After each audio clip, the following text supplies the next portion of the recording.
பூமியிலே நீதிமான்களாய் இருந்தவர்களை பார்ப்போம்.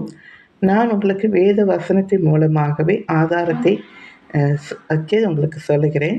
ஆதியாகமம் புஸ்தகத்திலே 6ஆம் அதிகாரத்திலே 9 சொல்லப்பட்டிருக்கிறது நோவாவின் வம்ச வரலாறு. அதில் நீங்கள் பார்த்தீங்கன்னா, நோவா தன் காலத்தில் இருந்தவர்களுக்குள்ளே நீதிமானும் உத்தமமாய் இருந்தான் என்றும், நோவா தேவனோடு சஞ்சரித்து கொண்டு இருந்தான் என்றும் எழுதியிருக்கிறது. அதனால்தான் தேவன் நோவாவிடம் ஒரு பெரிய பொறுப்பை கொடுக்கிறார். ஒரு பெரிய வேலையை செய்யும்படி அவனும் தேவன் தனக்கு கட்டளையிட்டபடியெல்லாம் செய்து முடித்தான் என்று ஆதியாகமம் புஸ்தகத்திலே 6ஆம் அதிகாரத்தில் 22ஆம் வசனத்திலே சொல்லப்பட்டிருக்கிறது. பிறகு யோபு என்ற நீதிமானை பற்றி பார்ப்போம்.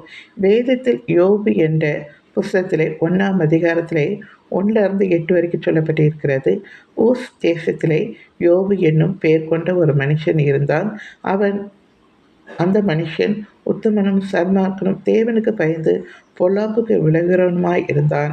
அதனால்தான் கர்த்தராகிய தேவன் சாத்தானை நோக்கி, என் தாசனாகிய யோபின் மேல் கவனம் வைத்தாயோ? உத்தமனும் சன்மார்க்கனும் தேவனுக்கு பயந்து பொல்லாப்புக்கு விளைகிறவனுமாகிய அவனைப் போல பூமியிலே ஒருவனும் இல்லை என்றார் என்று சொல்லப்பட்டிருக்கிறது. சொல்லி அவர் என்ன செய்கிறாரு? பிசாசிடம் யோபை சோதிக்கும்படி கேட்கும்போது கூட யோபை தைரியமாய் பிசாசிடம் ஒப்பு கொடுத்தார்.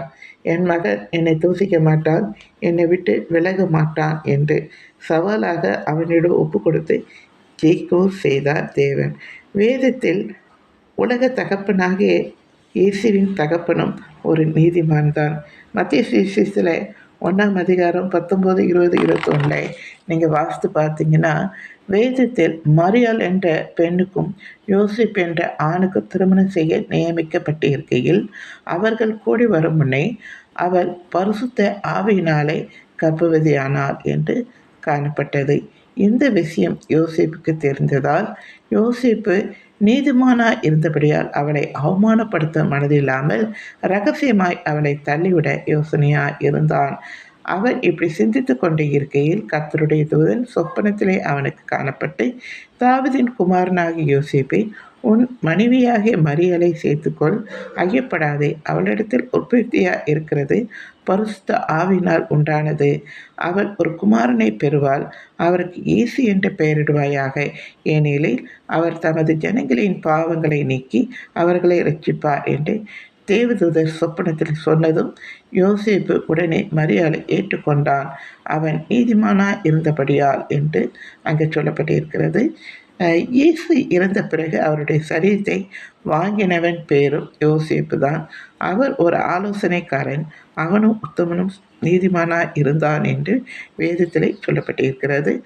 அதிகாரம் லூக்கா புஸ்தகத்திலே 23ஆம் அதிகாரம் 50வது வசனத்திலே, பிறகு எபிரேயர் 11:4 விசுவாசத்தினாலே ஆபேல் காயினுடைய பலியிலும் மேன்மையான பலியை தேவனுக்கு செலுத்தினான், அதனாலே அவன் நீதிமான் என்று சாட்சி பெற்றான். அவனுடைய காணிக்கைகளை குறித்து தேவனை சாட்சி கொடுத்தார். அவன் மரித்தும் இன்னும் பேசுகிறான். பிறகு 2 பேதுரு 2ஆம் அதிகாரத்திலே 6, 7, 8 நீங்கள் பார்த்து பார்த்தீங்கன்னா, சோதோம் கொமோரா என்னும் பட்டணங்களையும் சாம்பலாக்கி கவிழ்த்து போட்டு ஆக்கனுக்குள்ளாக தீர்த்த போது நீதிமானாகிய லோத்தை அவர் ரட்சித்தார் என்று வேதத்தில் எழுதியிருக்கிறதை நீங்கள் வாசிக்கலாம். பிறகு சரி, இப்பொழுது இருக்கிற நீதிமான்கள் எப்படி கண்டுகொள்வது? இதை வேதத்தில் ஆதாரத்தை வைத்து எழுதுகிறேன், அதை உங்களுக்கு வாசித்து காட்டுகிறேன். மத்திய சுவிசேஷத்தில் 25ஆம் அதிகாரத்தில் 37 40 வரை, அப்பொழுது நீதிமான்கள் அவருக்கு பிரயுத்தமாக, ஆண்டவரே, நாங்கள் எப்பொழுது உம்மை பசியுள்ளவராகவும் கண்டு உமக்கு போஜனம் கொடுத்தோம், எப்பொழுது உம்மை தாகமுள்ளவர்களாக கண்டு உமது தாகத்தை தீர்த்தோம், எப்பொழுது உம்மை அந்நியராக கண்டு உம்மை சேர்த்து கொண்டோம், எப்பொழுது உம்மை வியாதி உள்ளவராகவும் காவலில் இருக்கிறவராக கண்டு உம்மிடத்தில் வந்தோம் என்பார்கள். அதற்கு ராஜாவாகிய ஆண்டவர், பிரயுத்தமாக மிகவும் சிறியவர்களாகிய என் சகோதரராகிய இவர்களில் ஒருவனுக்கு நீங்கள் எதை செய்தீர்களோ அதை எனக்கு செய்தீர்கள் என்று மெய்யாகவே உங்களுக்கு சொல்கிறேன் என்றார். சிறியவர்களாக ஏழைகளுக்கு நாம் எதை செய்தாலும் அதை ஆண்டவருக்கு செய்த மாதிரி எந்த பலனை எதிர்பாராமல் செய்ய வேண்டும். ஏழைகளுக்கும் மற்றவர்களுக்கும் நம்மை சார்ந்து வந்தவர்களுக்கும் நம்மால் முடிந்தவரை உதவி செய்ய வேண்டும். இப்படி நாம் செய்யும்போது கடவுளுக்கே செய்த மாதிரி இப்படி செய்கிறவர்களை நீதிமான்கள் என்று வேதவசனம் சொல்லப்பட்டு இருக்கிறது. நான் உங்களுக்கு சொல்கிறது என்னவென்றால், நீதிமான்கள் பூமியிலே உலாவுகிறார்கள் என்று வேதவசனம் சொல்லப்பட்டு இருக்கிறது சரியே. நிறைய நீதிமான்கள் இருக்கிறார்கள் அல்லவா? ஏழைகளுக்கு உதவி செய்கிற இவர்கள் எல்லாம் நீதிமான்கள் அல்லவா? இயேசு கிறிஸ்து ஒரு நீதிபரர். இதற்கு ஆதாரம் லூக்கா புத்தகத்திலே 23ஆம் அதிகாரத்திலே 4லிருந்து 47 வரைக்கும் 44லேருந்து 47 வரைக்கும் நீங்கள் வாசித்து பார்த்தீங்கன்னா, இயேசு கிறிஸ்து மரிக்கும்போது பூமி எங்கும் அந்தகாரம் உண்டாயிட்டு, சூரியன் இருளடைந்தது, தேவாலயத்தின் சிறை சிலை நடுவி 2ஆக கிழிந்தது. இயேசு, பிதாவே, உடைய கையில் என் ஆவியை ஒப்பு கொடுக்கிறேன் என்று மகாசத்தமாய் கூப்பிட்டு சொன்னார். இப்படி சொல்லி ஜீவனை விட்டார். நூற்றுக்கு அதிபதி இந்த சம்பவித்ததை கண்டு மெய்யாகவே இந்த மனுஷன் நீதிமானாய் இருந்தான் என்று சொல்லி தேவனை மகிமைப்படுத்தினான். இயேசு ஊழி செய்யும்போது நல்ல போதகரே என்று கூப்பிட்டதும் உண்டு. பாவியாக நமக்காக மரித்த ஒரு நீதிபரர் இயேசு கிறிஸ்து ஒருவரே. என் பிள்ளைகளே, நீங்கள் பாவம் செய்யாதபடிக்கு இவைகளை உங்களுக்கு எழுதுகிறேன் சொல்லுகிறேன். ஒருவன் பாவம் செய்ததானால் நீதிபரராக இயேசு கிறிஸ்து நமக்காக பிதாவினிடத்தில் பரிந்து பேசுகிறவராயிருக்கிறார்.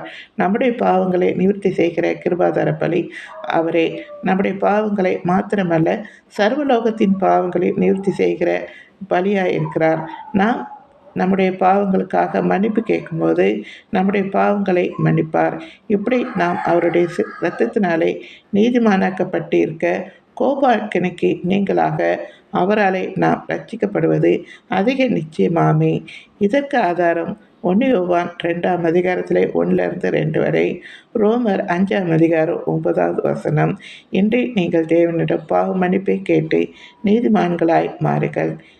தேவன் உங்களை வழிநடத்துவாராக. ஆமேன். இப்படிக்கு உங்கள் அன்பு சகோதரி சுகுணா சுவாமியால். நன்றி. தேங்க்யூ.